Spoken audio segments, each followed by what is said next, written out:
Hello and welcome to SGR education. SGR education में आपका स्वागत है। मेरा नाम है नवीन साख। एक नई सीरीज रिवीजन पॉडकास्ट जिसके अंदर हर वीडियो में हम पेपर वन के जो कि आपका कॉमन पेपर होता है 5 टॉपिक्स आपको रिवाइज कराएंगे इस पॉडकास्ट की फॉर्म में। क्योंकि स्क्रीन पे कुछ नहीं आएगा तो आप इसे बहुत आसानी से रात को सोने से पहले सुन सकते हैं कि अगर आपने पूरे दिन ढंग से पढ़ाई करी है और आप इन 5 टॉपिक्स के एक रिवीजन कैप्सूल को लेके सो जाएं तो इससे अच्छा और कुछ नहीं होगा।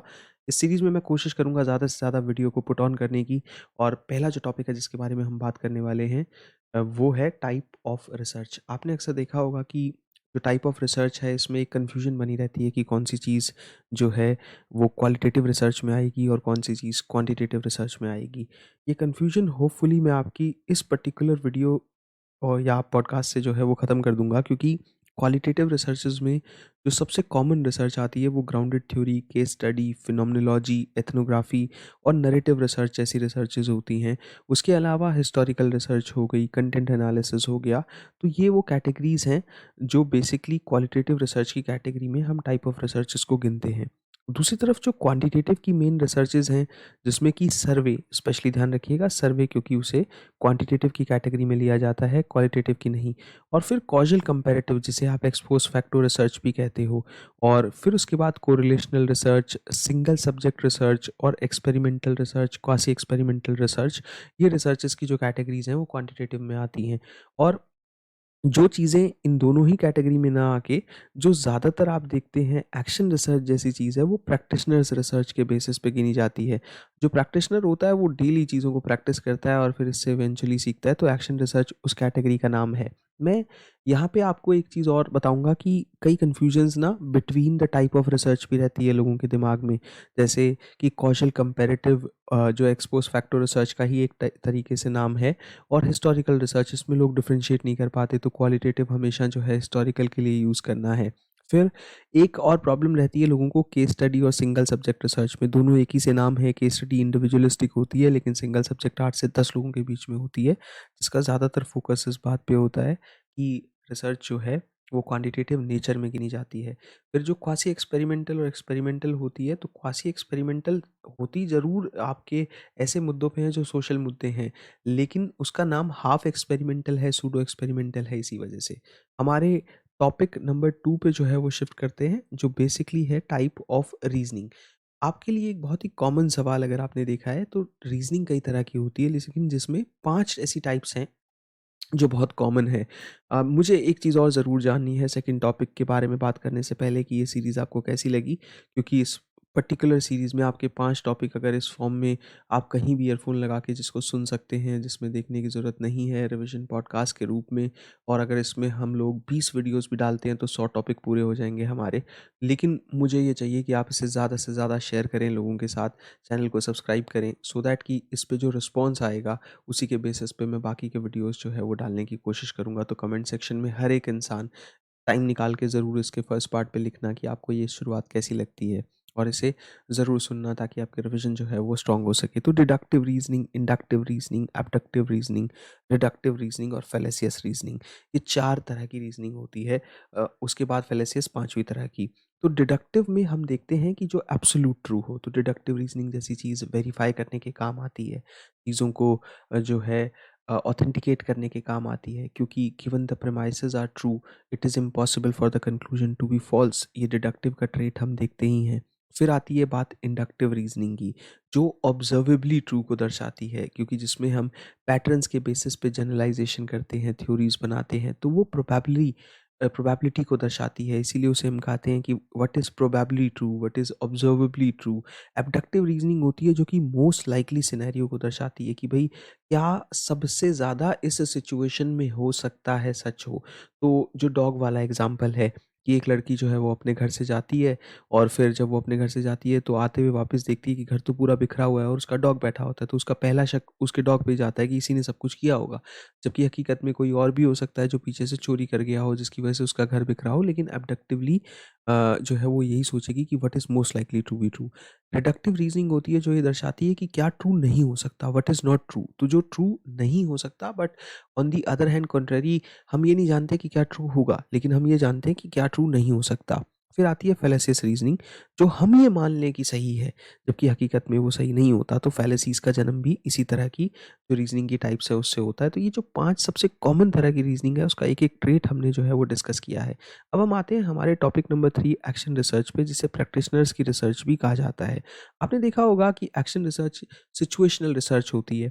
एक्शन रिसर्च एक रिफ्लेक्टिव इंक्वायरी है, जहाँ आप चीज़ों को पीछे मुड़ के देख रहे हैं, तभी तो नाम प्रैक्टिशनर मिला है इस तरह की रिसर्च करने वाले इंसान को, जो चीज़ों को बार-बार उसकी प्रोसेस में जाके हम बोलते हैं ना कि भई प्लान करना, फिर एक्ट करना, फिर ऑब्ज़र्व करना, फिर रिफ्लेक्ट करना। तो yes, it's a reflective inquiry जो साइंटिफिक अप्रोच पे बेस्ड है, क्योंकि ये एक साइंटिफिक तरीका है, लेकिन यहाँ पे हमें एकेडमिक बेसिस पे ज़्यादातर हम जो है एक्शन रिसर्च को देखते हैं। उसका स्कोप जो है, वो हमें कोई थ्योरी डेवलप करने के काम नहीं आता है, इमीडिएट एप्लीकेशन के काम आता है, इसीलिए प्रैक्टिशनर्स की रिसर्च उसे कहा जाता है। और साथ ही साथ हमारा जो फ़ोकस होता है यहाँ पे, वो लोकल सेटिंग्स पे होता है, स्कूल्स, एकेडमिक एस्पेक्ट, करिकुलम, इन पे होता है। तो जो कर्ट लेविन है, जिन्होंने एक्शन रिसर्च दी थी, उनका भी यही कहना था कि एक्शन रिसर्च जो है is like applying scientific thinking to real life problems, या classroom problems for teachers, and represent करना एक improvement over the teachers subjective judgement, and उनकी जो लिमिटेड पर्सनल एक्सपीरियंसेस होती हैं, उसके बेसिस पे वो किस तरीके से एकेडमिक प्रॉब्लम्स को सॉल्व करते हैं। और इसीलिए जो रिफ्लेक्टिव प्रैक्टिसेस हैं, जहाँ आप मुड़ के देख रहे हैं कि कोई गलती तो नहीं हुई है, तो प्रॉब्लम्स को एड्रेस कर रहे हैं, प्रोसेस को ही देख रहे हैं, इश्यूज़ को एड्रेस कर रहे हैं, तो ये हमेशा आपको कई तरह के पर्सपेक्टिव देती है एक्शन रिसर्च, जो पॉसिबल हो सकते हैं किसी सोशल सिचुएशन में, किसी क्लासरूम सिचुएशन में, चीज़ों को कैसे बेहतर किया जाए। तो रिफ्लेक्शन क्या करता है, आपको रिकंस्ट्रक्शन करने का मौका मिलता है, सिचुएशंस को रिकंस्ट्रक्ट कर पाते हैं। रिफ्लेक्शन में इवैल्यूएटिव एस्पेक्ट भी होता है, तो आप ये भी देख पाते हैं कि एक्शन रिसर्चर्स जो हैं, वो अपने एक्सपीरियंस के बेसिस पे चीज़ों पे रिफ्लेक्ट करके उनके कई मीनिंग लोगों को समझा सकते हैं, और आगे कैसे बढ़ना है, प्रोसीडिंग वेज़ भी बता सकते हैं। तो एक्शन रिसर्च में हम ये भी देखते हैं कि वो बेसिक रिसर्च से किस तरीके से अलग है, क्योंकि एक्शन रिसर्च सॉल्यूशंस खोजना चाहती है प्रॉब्लम्स के स्पेसिफिक कॉन्टेक्स्ट में, जबकि बेसिक प्योर फंडामेंटल रिसर्च जो है, वो जनरलाइज़ेशन पे आना चाहती है, एजुकेशनल थ्योरीज़ को टेस्ट करके और डेवलप करके। दूसरी तरफ हम देखें तो हमें बहुत ही हाईली स्पेसिफिक हाइपोथेसिस की ज़रूरत पड़ती है बेसिक प्योर फंडामेंटल रिसर्च में, जो कि नॉलेज ओरिएंटेड होती है, नॉलेज एनहांसमेंट के लिए होती है, हेवीली फंडेड होती हैं, बड़ी रिसर्चेज़ होती हैं। जबकि एक्शन रिसर्च में हमें स्पेसिफिक स्टेटमेंट तो चाहिए होती है, बट उतनी highly specific statement of hypothesis नहीं चाहिए होती।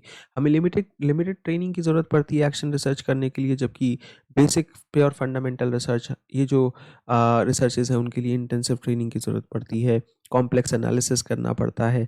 और दूसरी तरफ एक्शन रिसर्च में आपको जो है सिंपल एनालिसिस प्रोसीजर से भी काम चल जाएगा। हालाँकि जो बहुत ही स्पेसिफिक फाइंडिंग्स करती है, वो एक्शन रिसर्च होती है, जबकि जिन कंक्लूजन्स को ओवरऑल जनरलाइज़ेशन करके देखा जा सकता है, वो बेसिक रिसर्च होती है। तो जनरलाइज़ेशंस की ब्रॉड एप्लीकेबिलिटी भी मिलेगी, क्योंकि उन्हें ज़्यादातर प्लांट और ह्यूमन वेलफेयर, एनिमल वेलफेयर, इनके लिए किया जाता है, नॉलेज एनहांसमेंट के लिए। जबकि जो एक्शन रिसर्चेज़ हैं, उनमें जो फाइंडिंग्स होती हैं, वो इमीडिएटली क्लासरूम सिचुएशंस में यूज़ की जाती है, सही बैठी तो ठीक है, वरना फिर उसको और बेहतर करके प्रैक्टिशनर्स या टीचर वो यूज़ करते हैं। तो अब आते हैं हमारे चौथे टॉपिक पे, जो कि इंट्रापर्सनल और इंटरपर्सनल कम्युनिकेशन होती है, उसमें क्या फ़र्क है? इंट्रा हम सब जानते हैं कि जो खुद के साथ कम्युनिकेशन है, और जबकि इंटरपर्सनल जो कम्युनिकेशन है, जिसे हम किसी व्यक्ति के साथ बातचीत को कहते हैं। तो इंट्रा का मतलब होता है विदिन, और कम्युनिकेशन जो हमारे अंदर चल रही है, उसे इंट्रा कम्युनिकेशन कहेंगे, और इंटर का मतलब होता है बिटवीन। तो जो कम्युनिकेशन 2 या 2 लोगों के बीच में हो रही है, उसे हम इंटर कम्युनिकेशन कहते हैं। अब ह्यूमंस के तौर पे हम सोशल एनिमल्स हैं, हमें ज़रूरत पड़ती है लोगों के ओपिनियन जानने की, अपने ओपिनियन शेयर करने की, न्यूज़ देखने की, फीलिंग्स की।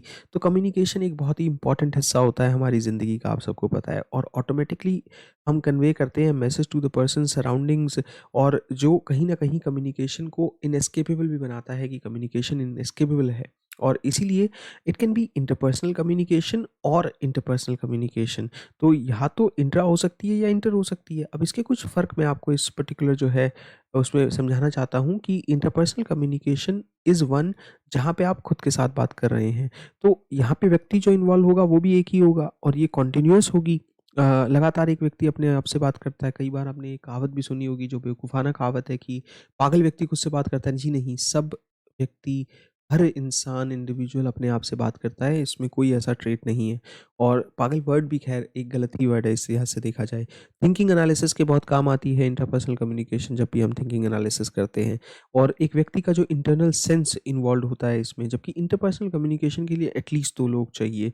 और रेगुलर कम्युनिकेशन है ये, क्योंकि सोशल नीड्स में इसकी ज़रूरत पड़ती है, और वर्बल और नॉन वर्बल दोनों मीन्स से हो सकती है। वर्बल माने ओरल और रिटन, और नॉन वर्बल मतलब जेस्चर्स, बॉडी लैंग्वेजेस के थ्रू भी हो सकती है, जहाँ आप एक्सचेंज और शेयर करते हैं आइडियाज़ और इन्फॉर्मेशन को।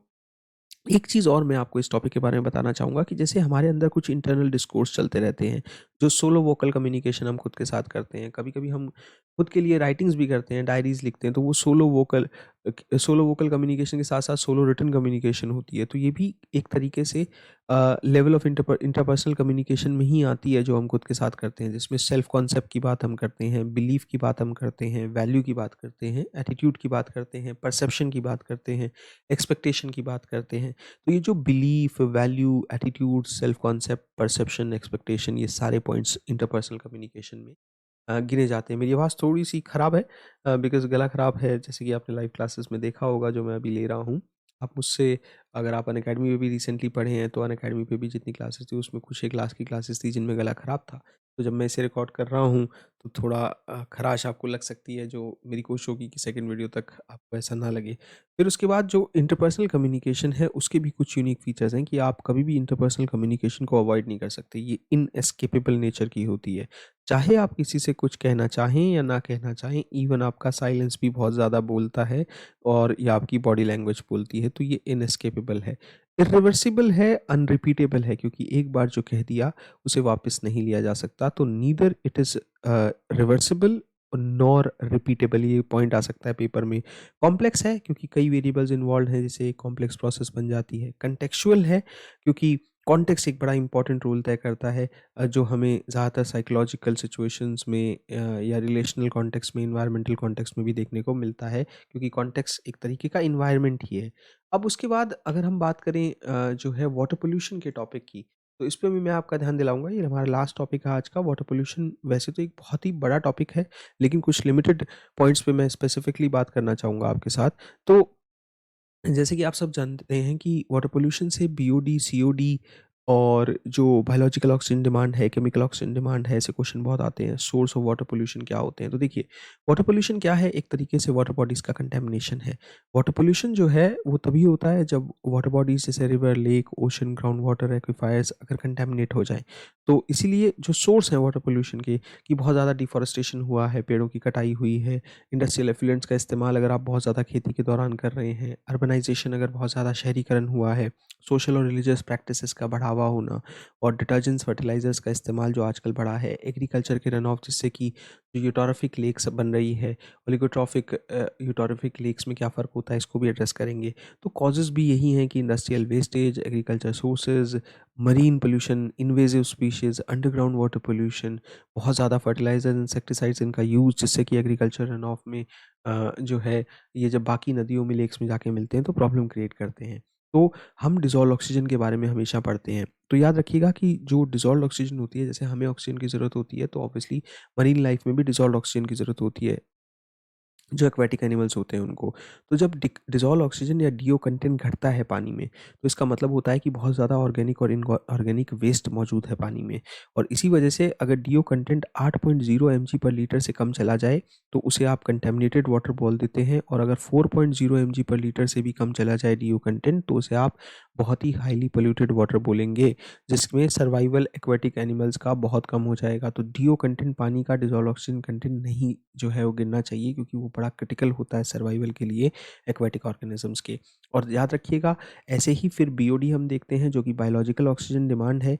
तो वाटर पोल्यूशन अगर ऑर्गेनिक वेस्ट से हो रहा है, तो वो हम बायोलॉजिकल ऑक्सीजन डिमांड से देखते हैं, क्योंकि बायोलॉजिकल ऑक्सीजन डिमांड ये कॉन्सेप्ट बताता है कि कितनी डिज़ोल्व ऑक्सीजन की ज़रूरत है। तो अगर बीओडी बहुत ज़्यादा होगी, इसका मतलब कि जो हायर वैल्यू ऑफ बीओडी है, इसका मतलब कि पानी के अंदर जो डिज़ोल्व ऑक्सीजन का कंटेंट है वो कम है, तभी ज़्यादा डिमांड हो रहा है बायोलॉजिकल ऑक्सीजन डिमांड। तो ये एक गलत सिचुएशन होगी, जिसमें कि आप हाईली पोल्यूटेड वाटर बोल सकते हैं। ऑल्दो बीओडी क्योंकि सिर्फ बायोडिग्रेडेबल मटेरियल्स को देखता है, जो ऑर्गेनिक वेस्ट को देखता है, तो इसको ज़्यादा अच्छा तरीका नहीं माना जाता है। सीओडी केमिकल ऑक्सीजन डिमांड को ज़्यादा बेहतर तरीका माना जाता है, क्योंकि ये पोल्यूशन लोड पानी में बहुत तरीके से बता सकता है, क्योंकि ये दोनों को ही कंसिडर कर लेता है, ऑर्गेनिक और इनऑर्गेनिक को। तो जो सीओडी है वो अमाउंट ऑफ ऑक्सीजन बताता है पार्ट्स पर मिलियन के बेसिस पे। जो ऑक्सीडाइज ऑर्गेनिक कंटेंट होता है, चाहे उसमें बायोडिग्रेडेबल हो या नॉन बायोडिग्रेडेबल हो, और जो ऑक्सीडाइजेबल इनऑर्गेनिक कंपाउंड होता है। इसलिए केमिकल ऑक्सीजन डिमांड को एक बेहतर तरीका माना जाता है ये जांचने परखने के लिए कि भाई इस तरीके का जो डिजॉल्व ऑक्सीजन का कंटेंट है उसकी ओवरऑल मात्रा पानी में कैसी है। तो मैं फ़िलहाल तो इस लेक्चर को यहीं ख़त्म करता हूँ। अगर आपको इसका पार्ट 2 चाहिए, इसको ज़्यादा से ज़्यादा शेयर करिए अपने दोस्तों के साथ, लाइक करिए, अपने कमेंट बताइए कि ओवरऑल आपको ये 5 टॉपिक की रिवीजन कैसी लगी। फिर मैं इसमें वाटर पोल्यूशन को 5th टॉपिक के रूप में ही सेकंड वीडियो में भी रखूँगा और उसमें कई और आगे के भाग बताऊँगा वाटर पोल्यूशन के जो इम्पोर्टेंट है, और 4 नए टॉपिक्स कराऊँगा। होपफुली ये नई कोशिश रिवीजन पॉडकास्ट आपको पसंद आए, और मैं ज़रूर जानना चाहूँगा कि आपको कमेंट सेक्शन में आप बताएं कि कैसी ये लगती है, और इसे शेयर करिए ज़्यादा से ज़्यादा, ताकि इसके सेकंड पार्ट के थ्रू और इसके 20 पार्ट मैं बना दूं, जिससे कि ओवरऑल 100 टॉपिक्स मैं आप लोगों के कवर कर दूं जो आप